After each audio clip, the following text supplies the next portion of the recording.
નમસ્કાર, સ્વાગત છે આપનું દિવ્ય ભાસ્કરમાં. ભારતના નવરત્નો ગુજરાતથી પોડકાસ્ટ સિરીઝમાં અમે આપની સમક્ષ લાવી રહ્યા છીએ ગુજરાતના અલગ અલગ ક્ષેત્રોના રત્નો. આજે આપણી સાથે જોડાઈ ગયા છે ગુજરાત અંબુજા एक्सपोर्टના श्रेयन गुप्ता. તેમની સાથે વાત કરીએ અને જાણીએ તેમની જર્ની વિશે. तुम्हें करना है तुम करो. उन्होंने भी, मैं भी वही देखा कि उन्होंने भी धीरे धीरे करके बैक सीट लेना चालू कर दिया.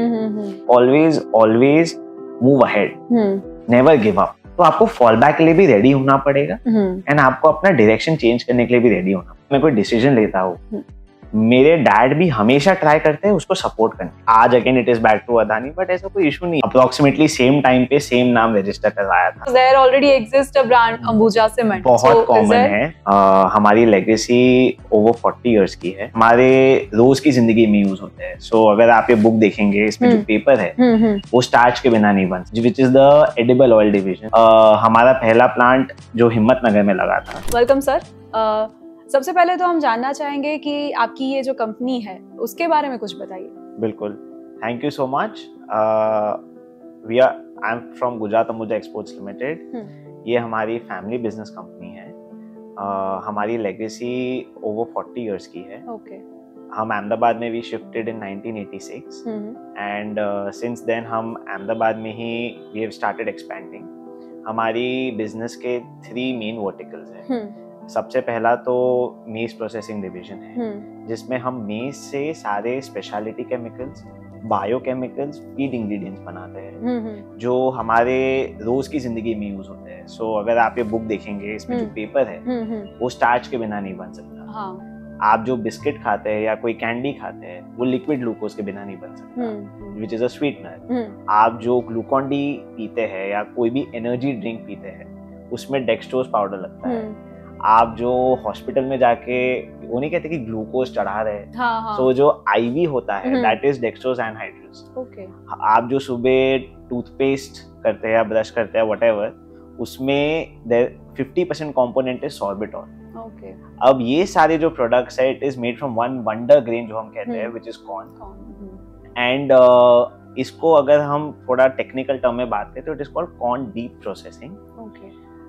जिससे कौन से पहले स्टार्च बनता है, then we make all the further product speciality chemicals. इसके अलावा कौन से सारे फीड प्रोडक्ट्स भी बनते हैं जो पोल्ट्री फीड या कैटल फीड में जाते हैं. सो ये हमारा मेन बिजनेस वर्टिकल है. इसके अलावा हमारा दूसरा बिजनेस वर्टिकल है जिससे हमने शुरुआत की थी 1986 में, which is the edible oil division. So 1986 में इधर कड़ी में हमने एडिबल ऑयल डिवीजन का प्लांट लगाया था सबसे पहला, जिसमें हम एडिबल ऑयल रिफाइनिंग करते थे. एंड वहाँ से हमने हमारी ग्रोथ जर्नी चालू की. सो 1986 में एडिबल ऑयल डिवीजन का प्लांट लगाया. उसके बाद जो सोयाबीन होता है, सोयाबीन सीड होता है, उससे हम सोयाबीन DOC निकालते हैं एंड एडिबल ऑयल निकालते हैं. So edible oil goes into all of, मतलब कुकिंग में जाता है, ब्रांडिंग में जाता है, एवरीवेयर. सो वो हमारा B2B/D2C ब्रांड है. उसके अलावा by the name of Ambuja gold and Ambuja magic. उसके अलावा जो हमारा मेन, उसका जो मेन 80% कंपोनेंट होता है विच इज सोयाबीन DOC, वो हम पूरे इंडिया के एंड एक्सपोर्ट में फीड्स को देते हैं. मतलब फीड मिल हो गया, पोल्ट्री हो गया, उन सबको देते हैं. हमारा जो थर्ड डिवीजन है it is the textile division, which is हमारा पहला प्लांट जो हिम्मतनगर में लगा था in 1994 for the textile division. वहाँ पे हम कॉटन से यान बनाते हैं. So हमारे जो 3 बिजनेस वर्टिकल्स है ये pretty much सेम टाइम पे चालू हुए थे. So 1986 में एडिबल ऑयल का प्लांट चालू हुआ था.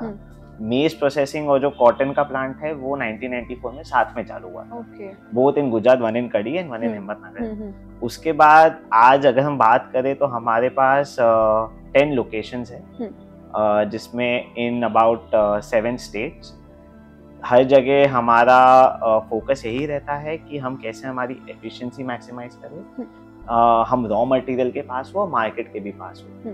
सो हमारा जो पूरा बिजनेस है इट इज लेगेसी एंड जो ग्रोथ है इट इज ओवर 30 इयर्स. 1986 फिर 1991 में हमारी ये Gujarat Ambuja exports limited company बनी एंड देन 1994 से अभी तक हमारे 1 से 10 प्लांट हो गए. सो ये बिजनेस चालू किया था my grandfather. He is no more, but उनका हमेशा ऐसा था कि when my dad joined the business उनको मेरे डैड पे एक अनरियल ट्रस्ट वो था कि मतलब आपने ज्वाइन कर लिया, अब आप देख लो। सो जब मेरे डैड की वेडिंग हुई इन लाइक 96-97, उसके बाद दादाजी already started taking a step back. So जो 2-3 प्लांट थे उससे आज 10 प्लांट पापा ने लगाया है फ्रॉम 1997 टिल 2025। एंड हमारा ये जो बिजनेस है it is not only catering to the domestic market, मतलब हमारा ओवर 125 कंट्रीज में एक्सपोर्ट होता है all of these products, because ये सारे प्रोडक्ट्स एसेंशियल कमोडिटी है।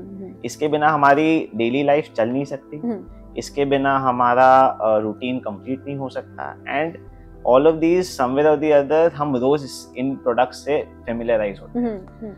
सो हमारे पास अबाउट 5000 एम्प्लॉइज हैं वर्किंग एट 10 लोकेशंस। हमारी हेड ऑफिस इधर अहमदाबाद में है एंड रेस्ट इज तो आपने ये नाम बताया मुझे अंबुजा, तो कभी ऐसा हुआ है कि ये नाम की वजह से कुछ कंफ्यूजन हुआ हो लोगों को, because there already exist a brand Ambuja cement? बहुत कॉमन है, बहुत कॉमन है। जस्ट अ स्मॉल एनेक्डोट, ये हमने एंड अंबुजा सीमेंट ने अप्रोक्सीमेटली सेम टाइम पे सेम नाम रजिस्टर करवाया था। So Ambuja cement was also Gujarat Ambuja cement and we were also Gujarat Ambuja exports. उन्होंने कलकत्ता में रजिस्टर करवाया, हमने इधर गुजरात में रजिस्टर करवाया। बैक देन 30-40 साल पहले तो कुछ इलेक्ट्रॉनिक तो था नहीं, सो दोनों नाम रजिस्टर हो गए। ऐसा अभी तो कोई प्रॉब्लम आता है नहीं, but starting of the years में मतलब लोगों को भी कंफ्यूजन था, उनको भी उनका ब्रांड बनाना था, हमें भी अपना ब्रांड बनाना था। So slowly and steadily they dropped the word Gujarat. Okay. And today they stick to Ambuja cements. Of course today it is Adani, but हमने हमारा नाम रिटेन किया Gujarat Ambuja exports limited. And हमारे दोनों बिजनेसेस बहुत अलग हैं। उनका इट्स सीमेंट एंड कंस्ट्रक्शन, हमारे is all this agro processing, food, biochemical, speciality chemicals, like that. So ऐसा कभी ऐसे क्रॉस ओवर हुआ है आपके फादर का और उनका कुछ इस पर्टिकुलर मैटर में रिगार्डिंग द नेम? उनका बैक इन द डे हुआ ही था of course, but slowly and steadily जिन्होंने वो कंपनी बनाई थी he also exited the company. फिर for a very long time it was with a multinational company Holcim investments, and आज again it is back to Adani. But ऐसा कोई issue नहीं है बिकॉज बिजनेस लाइन कंप्लीटली अलग है। ऑफ कोर्स हम कभी भी किसी को बोलते हैं कि हमारी कंपनी का नाम क्या है, ओ वो सीमेंट वाले हैं, मतलब नहीं, ऐसा बिल्कुल भी नहीं है। हमारी दो एकदम अलग कंपनी है and there is no crossover. आपने बताया कि आपके जो ग्रैंडफादर थे उनको आपके फादर पे बहुत ही ज्यादा ट्रस्ट था and he just backed of when he stepped in. Backed of मतलब उन्होंने स्टेप बैक कर लिया, फ्रंट सीट पापा को दे दी। वो ऑफ कोर्स पीछे लास्ट डे तक he was the chairman of the company, but वो था कि मतलब मेरे डैड जो डिसीजन लेते थे या उनको कोई नया एस्टैब्लिशमेंट करना था, कुछ नया प्रोडक्ट लॉन्च करना था, वो सब अगर मेरे डैड ने डिसाइड कर लिया, सो my grandfather used to always support him. He okay, so fine. So that is what I'm asking ki he has that responsibility, he also has that trust ki my father trust in me. तो आपके ऊपर ऐसा कुछ pressure है कि पापा ने जैसे एक में से 10 प्लांट बना लिए हैं तो मुझे अब इस लेगेसी को आगे बढ़ाना है, how am I going to manage और what I am going to do? आज मैं आपको थोड़ा मेरे ब्रीफ मतलब माय थॉट के बारे में बताता हूँ। सो बचपन से ही मेरे दिमाग में बहुत क्लियर था कि मुझे फैमिली बिजनेस ज्वाइन करना है। मतलब वो टिपिकल स्कूल में मतलब वही था कि स्कूल के बाद कॉलेज जाना है, कॉलेज के बाद मास्टर्स करना है, मास्टर्स के बाद पापा का बिजनेस ज्वाइन करना है। तो मेरे दिमाग में बहुत पहले दिन से क्लियर था। एंड समवेयर और द अदर मुझे ऐसा भी लगता है कि बहुत रैडिकल अप्रोच होती है जो बच्चे या जो यंग एंटरप्रेन्योर्स इन फैमिली से आते हैं कि अगर उनके माइंड में बहुत क्लियर होता है मुझे ज्वाइन करना है नहीं करना है, कंफ्यूजन नहीं रहता है जनरली, जो मैंने देखा है बिकॉज मेरे भी बहुत सारे नोन है कि ओके जिनके फैमिली बिजनेसेस है। बट मेरे दिमाग में डे वन से बहुत क्लैरिटी थी एंड जो टाइमलाइन फॉलो होना था वो मैंने सेम टाइमलाइन भी फॉलो किया। जहाँ तक प्रेशर की बात है और जहाँ तक लेगेसी की बात है, ऑफ कोर्स बहुत हेवी प्रेशर रहता है, बहुत वो लेगेसी को फुलफिलमेंट करना, वो लेगेसी को उनका उसका नाम बनाए रखना is way harder than legacy बनाना। सो वो एक इनहेरेंट प्रेशर रहता है, बट जो हमारा बिजनेस कल्चर है, जो हमारा ऑफिस का कल्चर है, बहुत होमली है। Not because I am part of the promoter family, but it is generally हमारे जो एम्प्लॉइज है, हम उनको कोलोक्वियली कहते हैं अंबुजा परिवार। सो हमारा जो पूरा थॉट प्रोसेस है behind the whole running the business in so आप कभी भी देखेंगे फैमिली बिजनेस जैसे रन करते हो, मल्टीनेशनल जैसे रन करते हो, उसमें बहुत फर्क होता है। सो फैमिली बिजनेस में जितना मैनेजमेंट का इन्वॉल्वमेंट रहता है, उतना एमएनसी में बहुत डिसेंट्रलाइज्ड होता है। सो हमारे यहाँ पे ओपन डोर पॉलिसीज है कि कोई भी कभी भी आके किसी से भी मिल सकता है। सो वो एक जो कंफर्ट होता है, वो कहीं ना कहीं मेरे लिए तो प्रेशर भी कम करता है कि मैं किसी से भी बात कर सकता हूँ। मतलब कहीं पे भी मेरा अगर मैं कोई डिसीजन लेता हूँ, मेरे डैड भी हमेशा ट्राई करते हैं उसको सपोर्ट करने का, unless and until it is very कि उनको लगता है कि नहीं ये तो गलत ही हो जाएगा।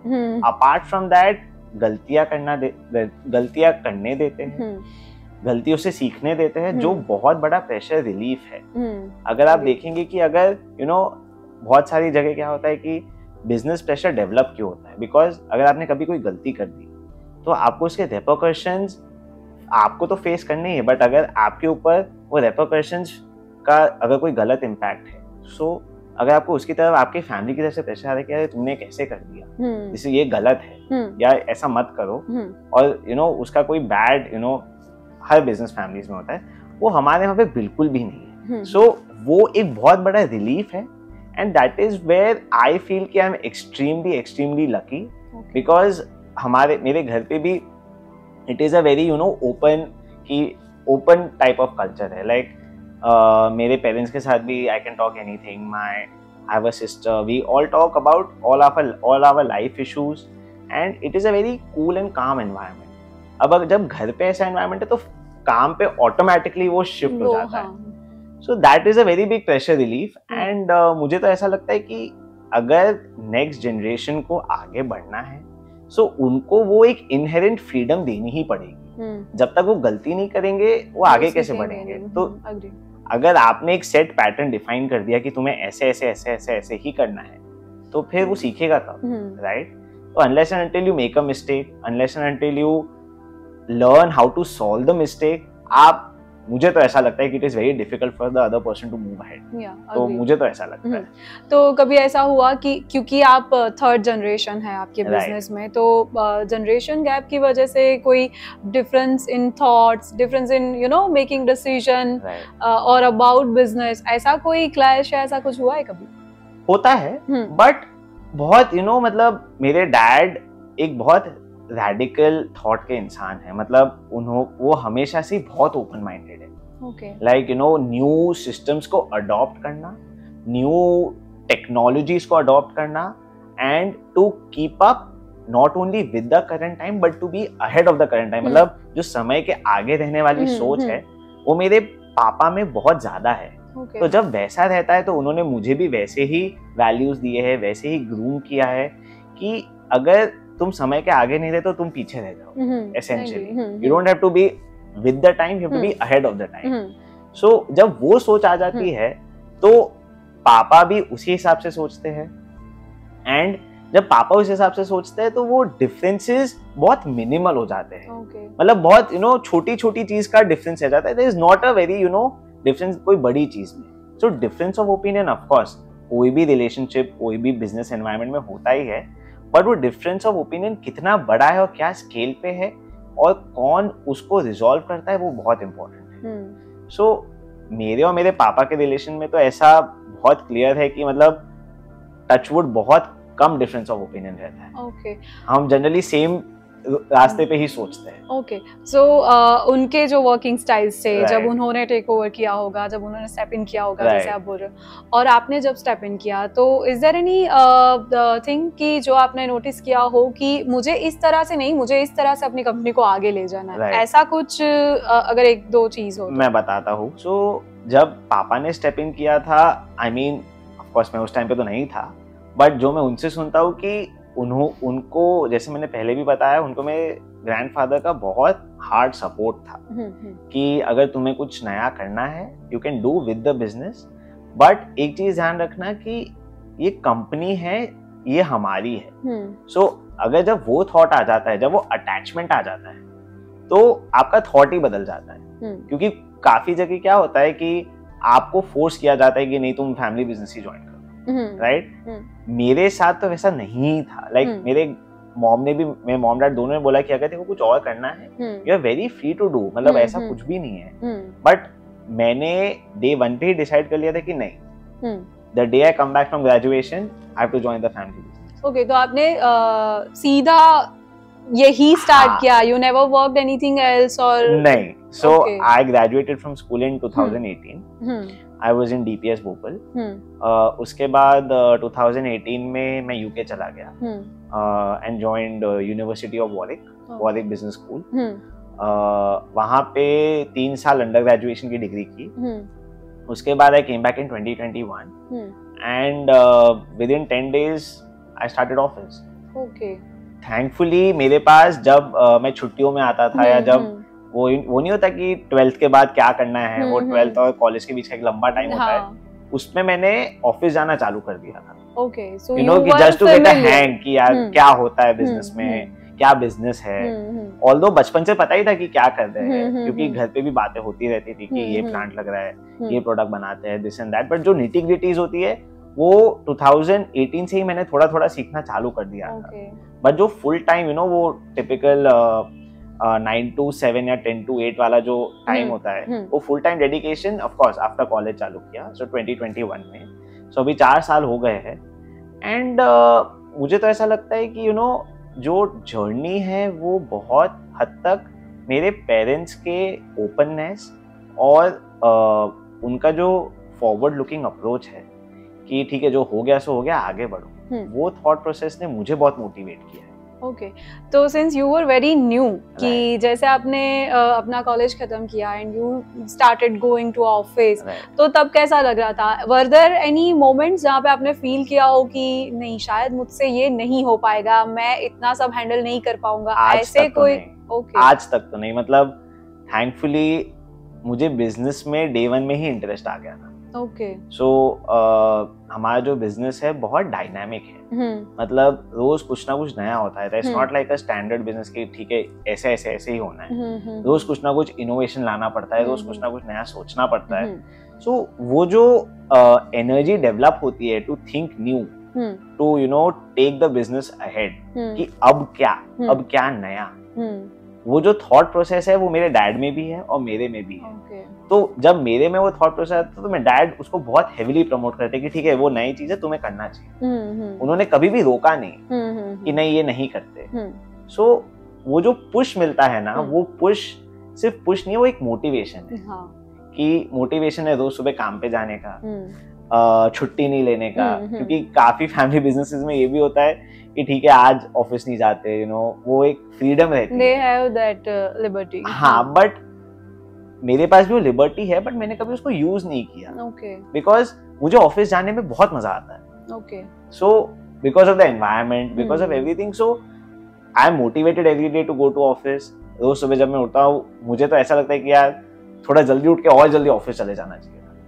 सो वो जो थॉट है वो एक, मतलब मुझे तो ऐसा लगता है थोड़ा वियर्ड मुझे भी लगता है कभी कभी कि यार अभी तो सिर्फ maybe it is because it's your own company and you are the boss there, that's why you have this feeling कि मुझे और जल्दी जाना चाहिए और लेट घर पे जाना ऐसा चाहिए। ऐसा ही है of course, बट क्या होता है कि वो जो बिजनेस का मतलब जो बिजनेस बैकग्राउंड होता है, अगर तुम्हें इंटरेस्ट नहीं है तो तुम दिखावा बहुत कम टाइम तक कर सकते हो, ज्यादा से ज्यादा 5 से 6 महीना मैक्स। उसके बाद यू नो वो दिख जाता है एटीट्यूड में कि ठीक है यू नो मिस कर रहे हैं या यू नो इंटरेस्ट नहीं आ रहा है, और वो बिना बताए ही पेरेंट्स को तो ऑब्वियसली पता चल जाता है। सो वैसा मेरे साथ तो हुआ ही नहीं है, एंड आई होप कि ऐसा ना हो, बिकॉज हमारे बिजनेस में एक चीज बहुत जरूरी है and that is a fact for any business कि आप गिव अप नहीं कर सकते। Of course ups and downs तो चलते ही रहते हैं। लाइक कभी यू नो आपका कोई प्रोजेक्ट काम नहीं कर रहा है, you know something is not working out, कभी कोई डिसीजन यू नो सही नहीं हो रहा है, या कुछ कुछ भी हो सकता है, बिकॉज इतना डायनामिज्म है इस बिजनेस में.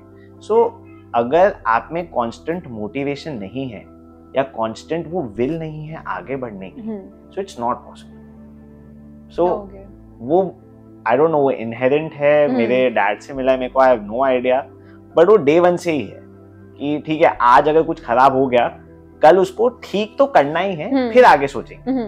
राइट, प्रॉब्लम सॉल्विंग अप्रोच अगर आप नहीं रखोगे तो फिर आप अपने एम्प्लॉयज को कैसे एक्सपेक्ट कर सकते हो. राइट. सो मेरे जो कलीग्स है, मेरे जो जो जिनसे मैं रोज का इंटरेक्शन रहता है, इतने सारे यूनिट्स है तो उनसे भी डेली बेसिस पे इंटरेक्शन रहता है, तो वही रहता है कि motivation for them also to work for us is a very big privilege for us. Yes. Right? So हमारा पूरा जो वर्किंग कल्चर है, हमारा जो फैमिली ओरिएंटेड वर्किंग कल्चर है, नॉट ओनली मतलब अगर हमारे किसी मेरे किसी कलीग को भी कभी कोई प्रॉब्लम है, सो बहुत ओपन डोर है. राइट. सो ऐसा वो टिपिकल कॉर्पोरेट कल्चर नहीं है. एंड वो ऐसा मुझे लगता है क्योंकि मेरे भी मतलब बहुत सारे फ्रेंड्स है वर्कड इन कॉर्पोरेट लाइफ, वो जब अपनी प्रॉब्लम्स बताते हैं तो मुझे भी ऐसा लगता है कि यार जो कॉर्पोरेट लाइफ है वैसा हमारा कल्चर तो जरा भी नहीं है. एंड आई थिंक उसका बहुत बड़ा हाथ है. हम जहाँ पे थे 35 इयर्स बैक और आज जहाँ पे है वही बहुत बड़ा पुश है. बिकॉज आज भी हमारे पास 30 साल पुराने, 35 इयर्स 40 इयर्स पुराने एम्प्लॉयज है. आज भी हमारे पास हमारा जो फर्स्ट एम्प्लॉय था 1986 में वो आज भी है. सो जब वैसे सब लोगों से मिलते हैं, बात करते हैं, तो ऐसा लगता है कि ये कंपनी नहीं है, this is a family. Right. तो जो बॉन्ड है आपके जो कलीग्स के साथ बॉन्ड है वो भी आपको रोज मोटिवेट करता है जाने के लिए. राइट. तो अभी एक बहुत ही अलग टाइम है. We have an number of opportunities, platform जहां आप जाके अपने बिजनेस को प्रमोट कर सकते हैं, मार्केट कर सकते हैं. उस टाइम पे जब आपके फादर और ग्रैंडफादर ने ये स्टार्ट किया था, तब उस टाइम पे मार्केटिंग और प्रमोशन को लेके किस तरह के कामकाज होते थे? सो हमारे बिजनेस में एक बहुत बड़ा डिफरेंस था उस जमाने में आज में. सबसे पहले तो स्केल. मतलब उस जमाने में जो हमारा बिजनेस चालू हुआ 1980s 1990s में.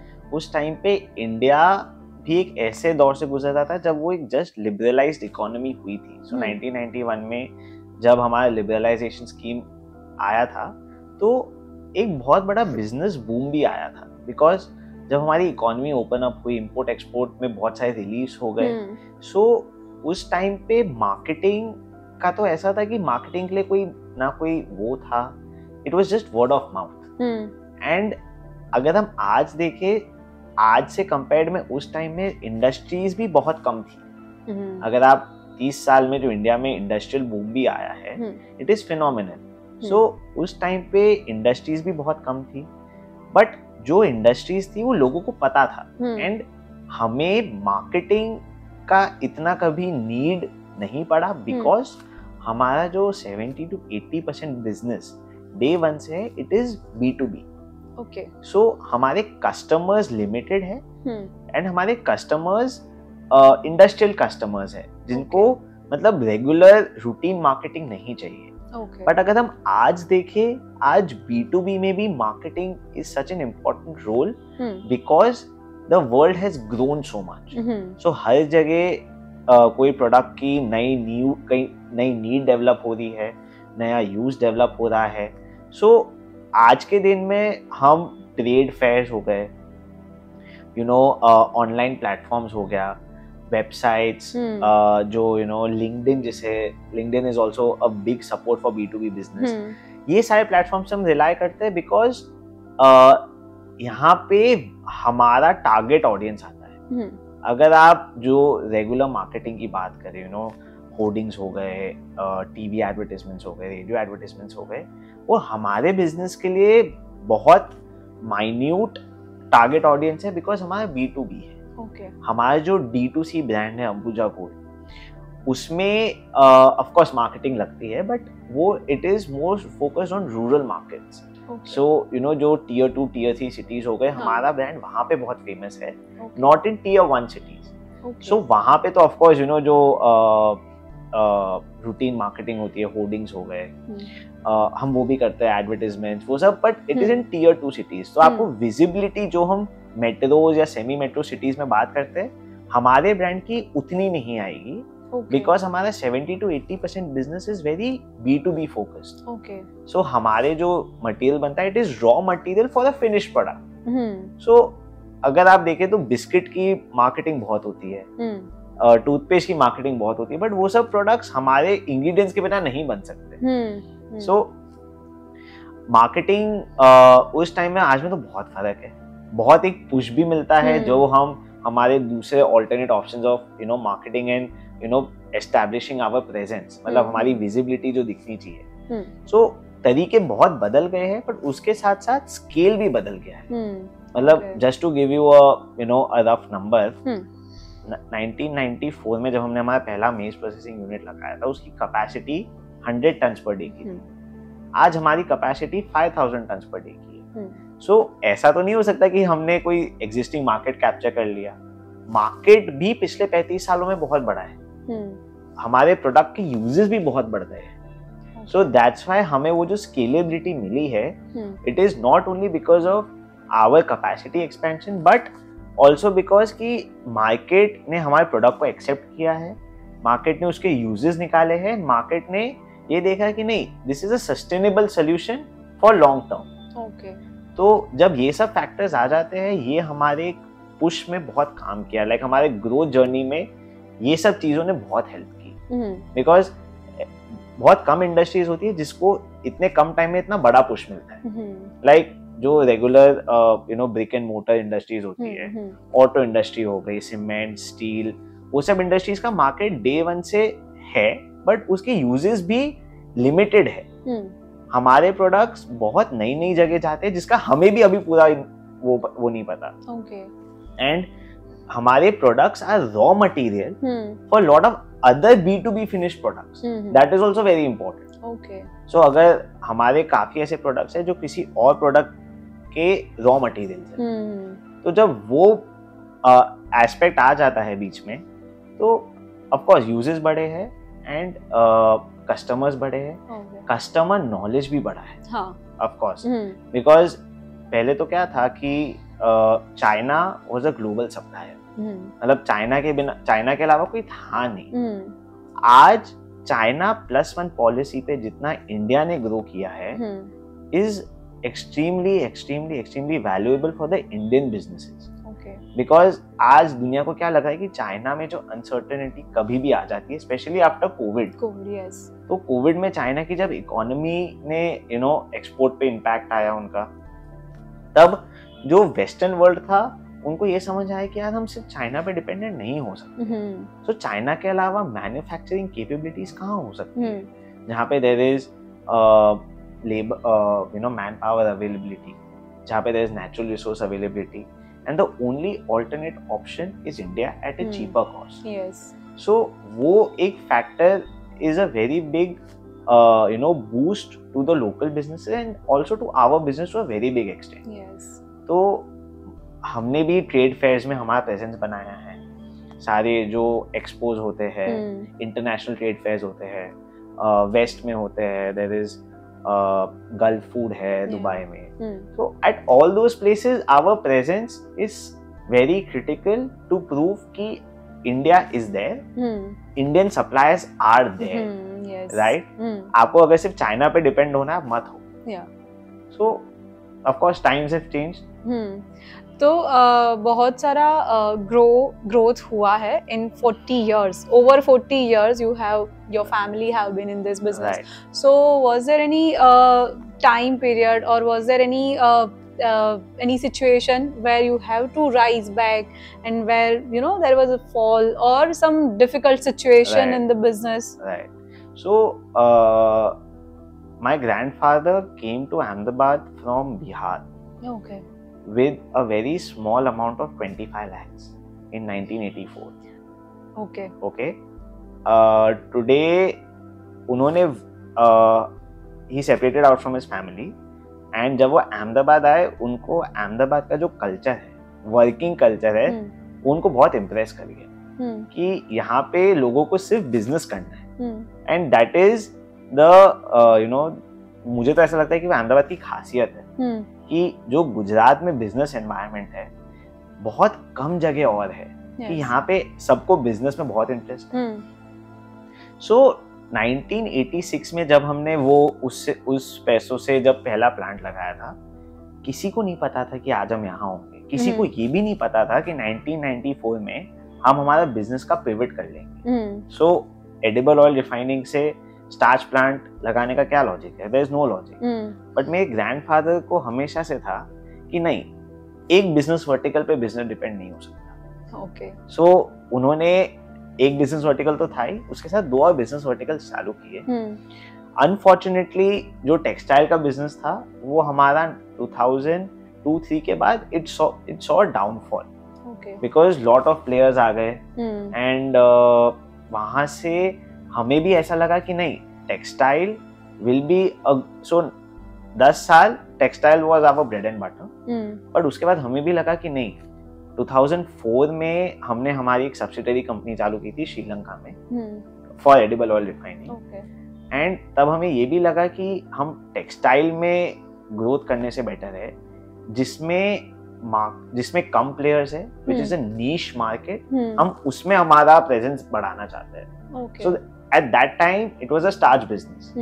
सो 2004 to 2008 में हमारा ऑफ कोर्स एक लीन फेज चालू हुआ था कि हमारे पास एक ही स्टार्च प्लांट था। ऑफ कोर्स दूसरे प्लेयर्स भी हमारी अपनी कैपेसिटीज एक्सपैंड कर रहे थे। बट 2008 में फाइनेंशियल क्राइसिस आया एंड हमने हमारा नया प्लांट लगाया था उत्तराखंड में। फॉर्चुनेटली हमारा वो जो उत्तराखंड वाला प्लांट था that gave us a boost in the starch business because वहाँ पे government was very supportive and starch की डिमांड एंड हमारे जो प्रोडक्ट्स है starch, liquid glucose, of course and number of products, उसकी डिमांड अचानक बढ़ गई। सो 2008 में हमने हमारा वो प्लांट लगाया।